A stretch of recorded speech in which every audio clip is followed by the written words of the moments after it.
열왕기상 20장 31절부터 34절까지의 말씀으로 하나님의 뜻을 이루려면 제목으로 말씀을 함께 나누겠습니다.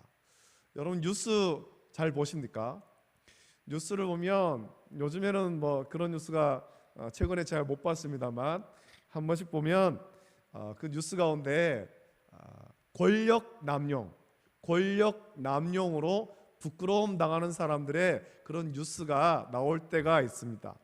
이 권력 남용이 뭡니까? 권력 남용이란 남을 자기의 뜻대로 움직이거나 지배할 수 있는 공인된 힘을 정해진 규정이나 기준을 넘어서 함부로 사용하는 일이라고 국어사전에 정의하고 있습니다. 기준을 넘어섰다는 거죠. 내 힘의 기준이 있는데 이 기준을 넘어서는 것, 그것을 권력 남용이다, 그렇게 말합니다. 내가 사용할 수 있는 힘의 한계, 기준이 있는데 어리석어서 이 한계와 기준을 넘어서면 그것을 권력 남용이라고 부르고, 그런 일은 세상에서도 죄로 규정하는 거예요. 세상의 권력은 세상의 법이 정한 기준 안으로 한정됩니다. 누구든지 법이 정한 기준을 넘어서면 안 되는 거예요. 높은 자리에 있는 사람은 남보다 많은 권한을 가지고 권력의 한계도 다른 사람들보다 더 높지만 그렇다고 무한정의 권력을 가지지 않습니다. 대통령이라 하더라도, 한 나라의 대통령이라 하더라도 법이 정한 테두리 안에서 권력을 누려야 대통령으로서의 그 권한을 인정받는 거예요. 권위를 인정받죠. 만약에 자기가 대통령이라고 해서 법이 정한 권력의 한계를 넘어선다면 그것은 죄가 되는 것이고 자리에서 쫓겨날 수도 있는 거예요. 아니, 대통령인데 누가 이 대통령을 쫓아내는가? 그렇겠지만 그것은 자기가 대통령이라고 최고의 권력을 가지는 것이 아니라 자기에게 대통령의 권력을 준, 그 권한을 준, 그래서 자기보다 더 큰 권력을 가진 자가 있기 때문이죠. 우리나라를 비롯한 대부분 나라는 대통령에게 대통령이라는 권력을 주는 더 큰 권력이 있는데 그것을 국민이라고 말하는 겁니다. 그래서 대한민국의 모든 권력은 국민으로부터 나온다, 그렇게 표현하는 거예요. 국민으로부터. 왜냐하면 국민이 투표를 통해서 대통령을 선출하잖아요.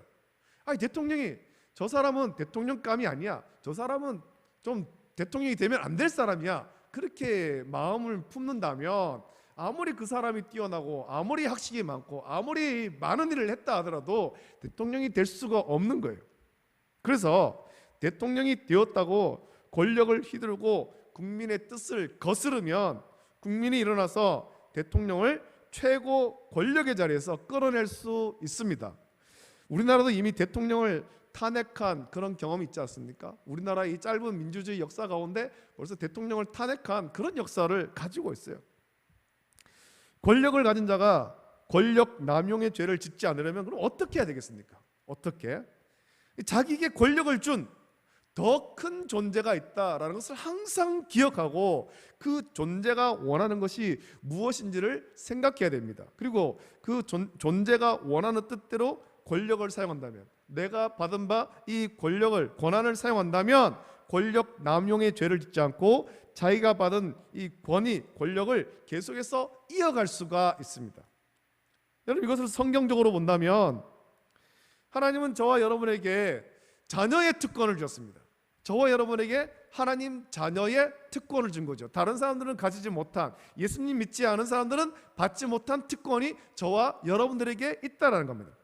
하나님 자녀로 하나님 주신 자유를 누리는데 이 자유가 진정한 복이 되려면 우리를 자녀로 삼은 하나님이 계심을 인정하고 하나님의 주권과 통치에 복종하며 하나님의 기뻐하시고 온전하신 뜻을 항상 묵상하며 그 뜻대로 순종해야 되는 거죠. 그렇게 한다면 우리는 하나님 자녀의 복을 계속해서 누릴 수 있습니다. 그러나 하나님 자녀이지만 나를 자녀로 삼은 하나님의 주권과 통치를 인정하지 않고 자기 마음대로 살아가며 하나님의 기뻐하시고 온전하신 뜻은 묵상하지도 않고 순종하지 않는다면 하나님 말씀과 상관없이 자기의 신념대로 살아간다면 하나님은 그것을 죄라고 말씀하시면서 반드시 심판하시는 것입니다. 여러분, 이 성경의 제일 첫 번째 나오는 성경은 창세기 아닙니까? 창세기에 있는 말씀이 참 대단한 말씀인데, 하나님이 천지를 창조하시고 하나님의 형상과 모양대로 사람을 창조했습니다. 그리고는 생육하고 번성하여서 하나님이 창조한 세계를 다스리라, 그렇게 명령하셨죠. 이것이 하나님께서 우리에게 준 놀라운 특권이에요. 하나님의 형상대로 지음받은 사람에게 주신 놀라운 특권이죠. 그런데 이 특권을 온전히 누리기 위해서 하나님께서는 그 특권의 한계를 정해주신 거예요. 한 가지 명령을 주셨는데, 에덴 동산 중앙에 있는 선악을 알게 하는 나무 열매를 먹지 말라라고 명령한 거예요. 이것은 우리가 비록 하나님의 형상과 모양대로 창조되어서 하나님이 창조한 세계를 다스리는 권한을 가졌지만, 우리가 이 세계를 창조하지 않았음을 기억하라는 거죠. 창조주가 계심을 기억하라는 거예요. 창조주가 우리에게 주신 권력의 한계가 있다는 겁니다. 특권의 한계가 있다는 거예요. 하나님 말씀에 순종해야 되는 것, 그것을 기억하라는 거죠. 선악을 알게 하는 나무, 그 동산 중앙에 있지 않습니까? 그것을 보면서 나를 지으신 창조주가 계시지, 창조주께서 나에게 이런 말씀하셨지, 그 말씀을 기억해야 되지, 그걸 해야 되는 것이죠. 우리가 피조물임을 기억하는 것입니다. 내가 어떤 존재인지를 항상 기억하고 하나님 말씀을 기억하고 복종한다면 하나님 주신 복을 항상 누릴 수 있습니다. 하지만 이 한계를 넘어서서 하나님처럼 되려고 불순종한다면 그것이 죄이고 하나님께 심판받은 거예요. 에덴 동산의 사건은 우리에게 그것을 말씀해 주는 거죠. 하나님께서 우리에게 한계를 정해 주신 거예요. 한계, 이렇게 살아야 된다, 한계를 정해주셨는데 이것을 넘어선 겁니다. 하나님처럼 되려고 그 교만한 마음에 죄의 유혹을 받아서, 뱀의 유혹을 받아서 하나님처럼 되려고, 하나님이 계심을, 나를 지신 창조주가 계심을 망각하고 하나님처럼 되려고 하다가 죄를 짓게 된 거죠. 불순종의 죄를 짓게 된 것입니다. 우리가 하나님 자녀의 복된 삶을 사는 기준이 있습니다. 그것은 우리가 하나님의 형상과 모양대로 창조되어서 많은 권한을 가졌지만 기준을 넘어서면 안 된다는 겁니다. 기준을. 우리에게 준 기준은 창조주를 기억하는 거예요. 하나님이 계시고 하나님 주권과 통치권을 인정하며 하나님 말씀에 온전히 복종할 때 우리는 하나님 자녀의 특권을 항상 누리며 복된 삶을 살 수 있습니다. 구약시대, 족장시대 때는 그 족장들에게 말씀을 주시고 그 족장들이 자기 자녀들에게 그 말씀을 전하면서 그 특권의 한계를 전해주지 않습니까?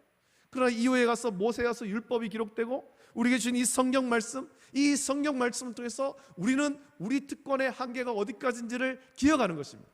하나님이 계심을 말씀을 통해서 발견하고 우리가 어떤 삶을 살아야 되는가, 이 말씀을 통해서 깨닫는 것이죠. 그래서 우리는 하나님 자녀의 특권을 온전히 누리려면, 그 복과 자유를 누리려면 말씀에 순종해야 되는 것입니다. 그래서 말씀이 가는 곳까지 가고 말씀이 멈추는 곳에서 우리의 발걸음도 멈춰야 되는 거예요. 그럴 때 우리는 하나님이 주신 온전한 복을 누리게 됩니다. 그런 복을 온전히 누리며 사는 저와 여러분 되시기를 예수님의 이름으로 축복합니다. 여러분, 저와 여러분이 이 기준을 잘 지켜서 하나님 자녀의 특권을 항상 누리며 복과 은혜의 삶을 살아가야 할 것입니다. 하나님 자녀의 특권을 누리기 위해서 하나님의 주권과 통치권을 인정하고 하나님 말씀에 복종하는 것이 우리의 기준인데, 그러면 이 기준을 넘어서는 것을 성경은 뭐라고 말할까요? 기준을 넘어서는 것, 그게 죄인데 어쩌다가 죄를 짓게 되느냐라는 거죠. 성경은 그것을 교만이라고 말하는 거예요. 교만, 하나님 처라고 내려가는 교만한 마음의 기준을 넘어서는 거죠. 그래서 잠언 16장 18절 말씀에서 솔로몬은 이렇게 말씀하죠. 교만은 패망의 선봉이요 거만한 마음은 넘어짐의 앞잡이니라. 하나님처럼 되려고 교만하다가 망하는 거예요. 거만하다가 내가 뭔가 된 것처럼 으스대면서 그렇게 하다가 넘어지는 거죠. 교만은 우리가 하나님의 말씀에 불순종하게 해서 죄악에 걸려 넘어지는 가장 큰 지름길인 것입니다. 그래서 여러분, 저와 여러분들이 항상 기억해야 되는 것이 무엇입니까? 우리의 삶의 자세가 어떻게 돼야 됩니까? 항상 겸손해야 되는 것. 항상 겸손해야 되는 것. 겸손해야 되는 것. 나는 하나님의 형상과 모양대로 창조된 피조물이라는 기준을 넘어서서 하나님처럼 되어서는 안 되는 것입니다. 그래서 여러분, 교만한 자의 특징을 보면 이런 특징이 있죠. 남의 말을 잘 듣지 않고 자기가 하고 싶은 대로 생각하고 살아갑니다. 자기 마음의 신념대로 사는 거예요. 그리고 항상 자기의 생각과 행동이 옳다고 주장하는 거예요. 옳다고. 자기는 잘못이 없고 항상 남이 어리석고 잘못한다, 그렇게 생각합니다. 너 내 말 안 들어서 너 그렇게 됐어. 내가 하라는 대로 안 돼서 그래 됐어. 내 말을 들었어야 되지. 이 교만한 자의 특징이거든요. 그래서 이런 사람들은 항상 남을 비판하고 정죄하는 거예요. 뭐가 안 되는 거 다 저 사람 때문이고 이 사람 때문이고. 자기의 잘못은 돌아보지 못합니다. 정작 자기의 잘못은 깨닫지 못하는 것이 교만한 자란 거죠. 에덴 동산에서 불순종의 죄를 지은 아담과 하와도 그렇지 않았습니까? 자기의 잘못을 인정하고 회개하지 않고 하나님께서 너희가 왜 그렇게 했느냐 물을 때 아담은 하나님이 나에게 주신 여자가 이걸 나에게 줘가지고 내가 먹었습니다. 여자 때문입니다 라는 거예요. 여자 때문입니다. 여자는 뭐라 말합니까? 뱀이 나를 유혹해서 그랬습니다. 뱀 때문입니다. 뱀 때문입니다. 전부 다 죄를 전가합니다. 나는 잘못한 건 없는데 여자가 꼬셔서 그랬고 뱀이 유혹해서 그랬고. 이것이 불순종으로 교만해진 자의 모습이죠. 하나님처럼 되려는 교만함이 불순종의 죄를 낳고 그 죄의 결과로 죽음의 형벌을 받은 거예요. 하나님께서는 우리의 교만함에 대해서 계속해서 경계하십니다. 그것은 하나님 앞에서 우리가 어떤 존재인지를 기억하고 하나님 말씀에 온전히 순종하라는 것입니다. 하나님이 어떤 분인지 그리고 우리에게 어떻게 하시는지를 기억하는 사람은 하나님 말씀에 온전히 순종할 수 있습니다. 온전히 순종할 수 있고 하나님께 주시는 복을 온전히 받아 누릴 수 있는 거예요. 저와 여러분들이 그런 사람이 되기를 예수님의 이름으로 축복합니다. 이제 말씀으로 돌아와서 열왕기상의 말씀 봅니다. 아람의 베나닷이 이스라엘을 쳐들어왔습니다. 이 베나닷은 엄청난 규모의 군대를 끌고 왔고 승리를 자신했습니다. 야, 우리 군대가 이렇게 많고 사마리아를 에워쌌고 그래서 사마리아쯤은 우리가 얼마든지 이길 수 있어. 자만심에 가득 찼죠. 그렇지만 하나님께서는 한 선지자를 보내서 베나닷의 계획을 미리 아합에게 알려주시고 승리 주심으로 여호와가 하나님심을 알리는데 이 두 번이나 연달아 알리신 거예요. 큰 승리를 주셨습니다. 두 번의 전쟁에서 패한 베나닷은 이제 자기 살 길이 급해졌죠. 그래서 어떻게 하면 살까? 어떻게 하면 살 수 있을까? 이 전쟁에서 패해서 내가 이제 죽게 되는데 어떻게 하면 살까? 고민합니다. 궁리합니다. 31절 말씀 보니까 그의 신하들이 말하기를 이렇게 말합니다. 이스라엘 왕한테 가가지고 좀 바짝 엎드리라는 거죠. 이스라엘 왕은 인자한 왕이니 굵은 배로 허리를 동이고 테두리를 머리에 쓰고 이스라엘 왕에게 나아가면 왕의 생명을 살려줄 것입니다. 그 말은 가서 좀 굽신굽신거리라는 거예요. 잘못했다고 빌라라는 겁니다. 빌어라. 그 베나닷은 그 말대로 굵은 배를 허리에 동이고 테두리를 머리에 쓰고 아합에게 가서 생명을 구걸합니다. 여러분, 아람과 이스라엘 나라의 규모를 보면은 차이가 크게 납니다. 아람은 큰 나라거든요. 이스라엘은 작은 나라예요. 큰 나라의 왕이 가서 작은 나라의 왕한테 굽신거리는 거죠. 굉장히 굴욕적이죠. 하지만 살려고 베나닷은 이런 일까지 하는 거예요.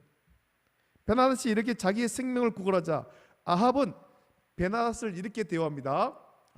자기가 승리했다고 베나닷을 쳐서 진멸하는 것이 아니라 마치 자기 형제처럼 대우하고 살려주는 거예요. 베나닷은 내 형제야. 아합이 자기를 살려주자 베나닷은 그 대가로 베나닷의 아버지가 이스라엘에서 빼앗은 성읍들을 돌려주고 다메섹, 그 아람의 수도인 다메섹에 아합을 위한 거리를 만들어서 둘 사이에 조약을 맺는 거예요. 다메섹에 당신의 거리를 만들겠습니다. 당신의 거리를 만드십시오. 이건 아합의 거리야. 그만큼 높여주겠다는 거죠. 이 말씀 보면 아합이 승리했고 베나닷이 패했기 때문에 아합이 승리자로서 우월감을 나타내고 패자에게 자비를 베푸는 것 같아요. 자비를. 그리고 아합이 승리했기 때문에 그동안 잃어버렸던 것을 모두 회복하는 것처럼 그렇게 보입니다. 그러나 여러분, 우리 그간의 말씀을 기억해 보면 이 전쟁의 승리는 아합이 얻은 것이 아닙니다. 아합이 뛰어나서 전쟁의 승리를 얻은 것이 아니에요. 아합이 군사가 많아서 전략과 전술이 뛰어나서 승리한 것이 절대 아니라는 겁니다. 이 승리는 하나님께서 아합에게 뭔가를 깨닫게 하시려고 주신 거거든요. 아합을 불쌍히고 이스라엘을 불쌍히고 아합이 뭔가를 깨닫기를 원해서 주신 겁니다. 하나님께서 바알과 아세라를 섬기며 악한 왕이지만 이 아합이 베나닷에게 이기도록 하신 이유는 앞서 두 번이나 말씀하셨듯이 여호와가 하나님이심을 알게 하려는 목적인 것입니다. 너는 사실 별것 아니야. 저 아람의 베나닷이 쳐들어오면 찍소리도 못하고 죽을 수밖에 없는 존재이지만 아람의 베나닷이 우상을 섬기는 저 이방인들을 쳐서 멸함으로 내가 여호와임을, 내가 참신임을 너에게 나타내 보이겠다. 그것이 하나님의 뜻이거든요. 여호와가 하나님심을 알고 그래서 우상을 버리고 오직 하나님만 온전히 섬기도록, 그래서 이 교만했던 아합이 겸손히 하나님 앞에 엎드려 하나님 말씀에 귀를 기울이며 순종하도록 하기 위해서 하나님은 이렇게 여러 번 참으시면서 위대한 일을 이루시는 거예요. 그런데 이 아합은 하나님께서 두 번이나 그렇게 말씀하셨음에도 불구하고 전쟁에서 승리한 후에 하나님께 감사를 올려드리지 않습니다. 하나님 감사합니다. 이 위험한 순간에 우리를 구원해 주시니 참 감사합니다. 하나님께 감사하지 않는다는 거죠. 여러분, 이 아람 왕 베나닷은 하나님을 알지 못하는 이방인이기 때문에 자기의 생명을 구걸하기 위해서 굵은 배를 허리에 동이고 테두리를 머리에 쓰고 또 전리품으로 과거 이스라엘에서 빼앗았던 성까지 돌려줍니다. 자기 생명을 구하기 위해서. 이런 베나닷을 아합은 마치 자기가 대단한 사람이나 된 것처럼 세워주는 거예요. 자기가 베나닷을 용서하고 위해주는 것처럼 행동하는 거죠. 세상에서는 어떻게 보면 이렇게 하는 것이 세상의 어떤 정치적으로는 좀 지혜로운 방법일지는 모르겠습니다. 그러나 성경적으로는 그것이 아니라는 것입니다. 성경적으로는 아니에요. 하나님께서 두 번이나 여호와가 하나님이심을 알게 하려고 전쟁에서 승리를 주셨지만 아합은 여전히 하나님을 알지 못하는 거예요. 하나님이 어떤 분인지, 하나님이 어떤 일을 하시는지, 하나님이 아합이 어떻게 하기를 원하시는지 아합이 깨닫지를 못합니다. 하나님 뜻도 깨닫지 못하고 순종하지도 못합니다. 하나님은 어리석고 우상을 섬기는 아합이 여호와가 하나님이심을 깨닫기를 원하시는 것이며, 두 번째로 겸손하여 하나님의 뜻에 순종하기를 원했습니다. 그것은 대적을 진멸하는 것으로 나타나야 되는 거예요. 베나닷이 머리를 조아리고 생명을 구걸하고 왔다고 해가지고 그를 살려주고 높여주고 자비를 베푸는 것이 아니라 그 베나닷을 진멸하는 것으로 나타나야 되는 거죠. 하나님의 뜻은 대적을 진멸하는 거예요. 하나님을 섬기지 않는 저 이방 족속을 진멸하는 것입니다. 그것을 통해서 아합의 마음속에 또 이스라엘에 남아있는 모든 우상을 진멸하는 것으로 나타나야 되는 것입니다. 여러분, 이스라엘 초대 왕 사울 때도 그랬습니다. 하나님은 이 사울 왕에게 아말렉을 진멸하라라고 명령했습니다. 사울은 온전히 진멸하지 않고 그 싸움에서 승리했지만 아말렉 왕 아각을 살려주고 아말렉의 좋은 것들을 취했습니다. 소와 양과 살찐 것들을 다 취하죠. 하나님께서 승리를 주셨지만 자기가 승리를 이룬 것처럼 교만해진 것이고, 하나님의 뜻보다 아말렉의 왕 아각에 자기의 권위를 세우는 거예요. 승리한 왕으로서 마치 패한 나라의 왕에게 자비를 베푸는 것처럼 아각을 살려주는 거예요. 교만해진 거죠. 결국 이 일 때문에 사울은 하나님께 버림받습니다. 교만함 때문에 버림받습니다. 또 이 일이 이스라엘과 원수가 되죠. 그래서 나중에 우리가 에스더서의 말씀 보면 하만이 아각 사람 함무다다의 아들이거든요. 아각 사람 함무다다의 아들.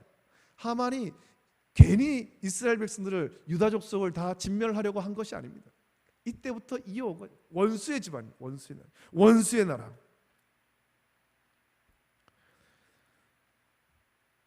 여러분, 아합은 불순종하는 왕이었습니다만 하나님께서 두 번이나 여호와가 하나님이심을 알게 하시려고 선지자를 보내서 전쟁에서 승리하게 하셨지만,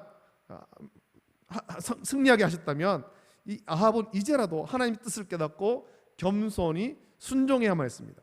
대적을 진멸해야 되는데 세상 왕으로서 자기 권위를 세우고 세상의 이익, 빼앗겼던 성읍을 되찾고 자기의 이름으로 된 거리를 다메섹에 만드는 것을 통해 자기의 이름을 높이는 데에만 집중했다라는 거예요. 지금 이 아합은 이스라엘의 왕으로서 갖춰야 될 그 권력의 한계를 지금 넘어선 겁니다. 권력 남용을 한 거죠. 이런 권력 남용, 이런 교만함이 아합을 망하게 만든 것입니다. 여러분, 우리는 하나님 앞에서 저와 여러분이 어떤 존재인지를 분명히 알아야 됩니다. 하나님이 어떤 분인지, 하나님의 뜻이 무엇인지를 기억하고 그 뜻을 이루기 위해서 순종하기를 힘써야 되는 것입니다. 하나님 말씀에 순종하는 것은 당장 내 눈앞에 보이는 어떤 유익도 포기할 줄 알아야 되는 겁니다. 당장 유익을 포기하더라도 하나님 뜻을 이루기에 힘써야 되죠. 그것이 복된 삶이고 그것이 하나님께서 우리에게 원하는 삶이에요. 저와 여러분들이 이 세상 가운데 살아가는 삶이 되어야 되는 것입니다. 여러분, 하나님 앞에서 나 자신이 어떤 존재인가 하는 것을 절대로 잊지 마십시오. 우리는 뭐 대단한 사람이 아닙니다. 우리는 아주 작고 약하고 초라한, 할 줄 아는 것 아무것도 없는 전적 타락, 전적 무능의 존재일 뿐이에요. 그런 우리를 하나님께서 긍휼히시고 택하셔서 자녀 삼으시고 자녀의 특권을 주신 거잖아요. 우리가 하나님 자녀로서 어떤 기준을 따라 살아야 되는지를 항상 기억해야 됩니다. 그것은 하나님의 주권과 통치를 인정하여서 항상 겸손하며 하나님 말씀에 절대로 복종하는 것입니다. 절대로 복종하는 것. 우리가 누리는 자유와 복은 하나님을 경외하는 테두리 안에서 온전할 수 있고 하나님 말씀에 복종할 때 온전할 수 있는 것입니다. 그리고 우리가 하나님을 경외하고 하나님 말씀에 복종하는 삶을 통해 하나님의 기뻐하시고 온전하신 뜻을 깨달을 수 있으며 내가 사는 이 땅에서 하나님 뜻을 온전히 이루며 살아갈 수 있습니다. 여러분, 우리는 우리 어떤 신념을 위해 사는 건 아닙니다. 저 여러분의 인생의 목적이 있지 않습니까? 우리의 인생의 목적은 하나님께 영광 돌리는 거예요. 영원토록 그분을 즐거워하는 것입니다. 하나님의 영광을 위해 살아야 됩니다. 어떻게 하면 하나님의 영광을 위해 살 수 있겠습니까? 그것은 저와 여러분이 어떤 존재인지를 항상 기억하는 것입니다. 우리는 하나님의 형상과 모양대로 지음받은 피조물이죠. 내 삶의 주권은 나를 지은 하나님께 있는 것입니다. 창조주께 있는 거예요. 내 인생의 주권과 통치권을 하나님께 온전히 드리십시오. 그것은 하나님 말씀을 항상 묵상하고 겸손하며 순종하는 것으로 드릴 수 있는 것입니다. 그래서 제가 여러분들에게 하나님 말씀을 계속해서 읽으십시오 라고 말하는 거예요. 하나님 말씀 읽어야 그분의 뜻을 기뻐하시고 온전한 뜻을 발견할 수 있고 순종할 수 있는 것입니다. 저와 여러분이 하나님 말씀에 온전히 순종하여 하나님이 기뻐하시고 온전한 뜻을 이루는 복된 삶을 살아가는 성도가 되기를 예수님의 이름으로 축복합니다. 아멘. 기도드리겠습니다. 거룩하신 아버지 하나님, 사랑과 은혜를 감사드립니다. 오늘도 우리를 주의 전으로 인도하셔서 하나님 말씀을 묵상케 하심을 감사함을 드립니다. 열왕기서의 말씀을 묵상합니다. 아버지 하나님, 하나님께서 여호와이심을, 여호와가 하나님이심을 아합으로 하여금 깨닫게 하려고 아람의 베나다시 이스라엘 쳐들어오게 했고 또 그 가운데서도 하나님께서 두 번이나 큰 승리를 안겨주셨건만 아합은 하나님이 기뻐하시고 온전한 뜻을 묵상하지도 않고 또 생각하지도 않고 기억하지도 않다가 자기 마음대로, 자기 생각대로, 자기가 옳다고 여기는 대로 자기의 권력을 남용하여서 하나님 말씀에 불순종했습니다. 교만했습니다. 하나님께서 이스라엘 초대 왕으로 사울을 세우셨지만 사울 또한 교만하여서 아말렉을 진멸하지 않은 그런 죄를 범함으로 말미암아 하나님께 버림받았음을 기억하기를 원합니다. 우리는 전적 타락, 전적 무능력한 그런 존재였지만 하나님께서 우리를 긍휼히 여기사 사랑하여 주시고 택하여 자녀를 삼으시며 자녀의 특권을 주셨는데, 우리가 하나님 자녀 되었음을 기억하고 하나님께서 우리에게 주신 자유와 복을 하나님 말씀의 테두리 안에서 온전히 누릴 수 있도록 은혜를 내려 주시옵소서. 하나님 자녀로서 그 우리의 그 삶의 경계를 넘어서지 않도록 붙잡아 주시기를 간절히 소원합니다. 거룩하신 예수님의 이름으로 감사하며 기도드립니다. 아멘. 아멘.